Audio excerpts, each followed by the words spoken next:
This is Robert Kraft, and I'm your host on SNN Network. And joining me right now is Jorge Ramiro. He is the CEO of Reyna Silver. It's a publicly traded company. I got two symbols for you: RSLV on the TSX Venture and RSNVF on the OTCQX. And you can actually see Jorge do an investor presentation at the upcoming Precious Metal Summit Beaver Creek, a hybrid event this year happening September 8th through the 11th. With that, Jorge, thank you so much for joining me again. How are you doing? I'm doing very well, Robert. Thank you, and thank you for giving me the chance to talk about Reyna Silver. Absolutely. Well, look, we did an interview last year where it was the first time that we had a chat. We published that interview on I believe August 19th, 2020. So we'd love to get an update. What are some of the highlights from the company in the last 12 months? No, absolutely. When we spoke to you last, we were just a recently public company. We had maybe not been around for less than maybe a month and a half. And so there's been a large number of developments in our company. We acquired some additional land at the Guigui property, which was essential for us. And then we started the process of permitting, and we started drilling early this year. And we just completed our initial 12,000 meter drill campaign at Guigui. And we're just now waiting for assays. And our goal is to have a press release with the results of these of the first stage drill campaign in time for Beaver Creek. And then at the same time, our second project, Batopilas, which is the other project that we acquired from Max Silver, just to remind people about it, is it's a former producer. It's the highest grade silver mine in the history of Mexico that has ever been in production. And we had a very successful exploration campaign in the early spring where we found multiple extensions to the known veins in the district.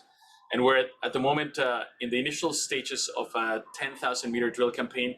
We've completed about 1,500 meters or now getting closer to 2,000 meters, I think. And, we are drilling on intervals along the new veins that we found. We found very high grade silver at surface, up to 42 kilos per ton from trenches.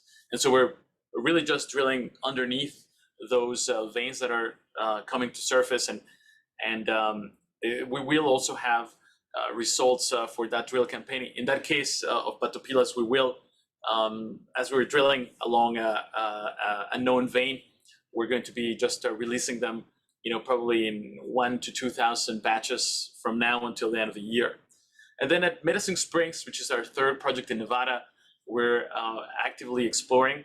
We have a team working there at the moment, doing samples. Really, the objective is by the end of the summer to have a strong idea of where our drill targets are going to be, and then start the permitting process. And then as soon as we can have permits, to drill, there's a chance that we can still drill this year before the snow comes. And then if we miss that window, we'll be drilling early in the spring.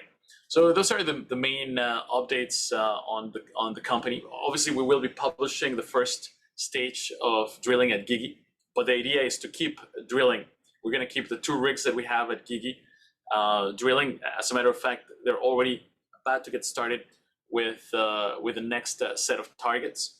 So we will be drilling, throughout the fall. And then, like I said, at Batopilas, we've only done the first, let's call it 2,000 meters out of 10,000 that we intend to do this year. So those are the main updates, Robert. And maybe the other thing that I'll mention is, we've also, we're very well funded.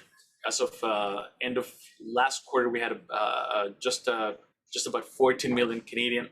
So we still have a big runway of cash, to really give these projects a very strong first pass.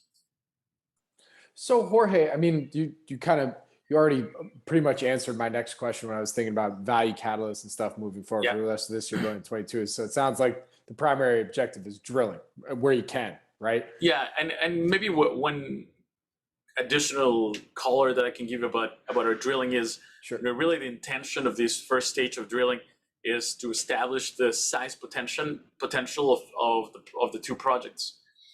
The high grade silver potential is already known. We're in two districts that produced an enormous amount of silver, and really just following on continuations that are relatively clearly defined. So this first pass, 2021, the intention is to look for size, and then next year we'll start looking more at definition. But really the intention for these first pass of drilling is to establish the size potential of our projects.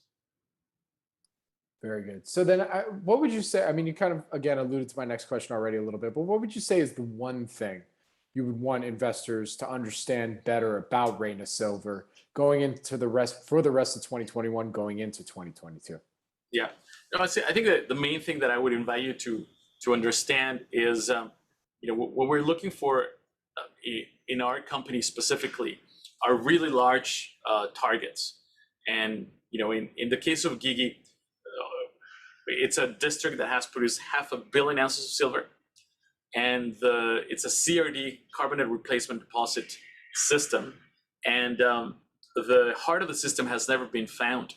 And traditionally, in these kind of systems, if you have produced 500 million ounces of silver in the peripheral part of the system called the mantos and chimneys, the logic would be that if we find the skarn, which has never been found for the whole district, and which Peter McGaw, who's our chief technical advisor, has a strong conviction that we are honing into, he does believe that we have the potential of finding another 500 million ounces of silver. It wouldn't be unrealistic or far-fetched. So it's going to this initial this is just the beginning, the drilling we're doing, and we have sufficient funds to go the way and do look for what we think is a very large target. And then at Batopilas, something similar. We're looking at a district that produced 350 million ounces of silver at 1.5 kilos per ton. Just to give listeners who might not be familiar with grades, we're talking about almost 10 times the average grade of production in Mexico these days. And also, very, very few mines with that size. And that whole production came just from a tiny, maybe 2-kilometer tunnel in the middle of, we hold about 2,000 hectares. And within those 2,000 hectares, there's 30 known veins, most of which have never seen either modern day production nor drilling. So again, here it's one that we're very encouraged that there's the potential for a very large native silver system there. Very good. So then, Jorge, with that, where can our audience go and find more information about the company?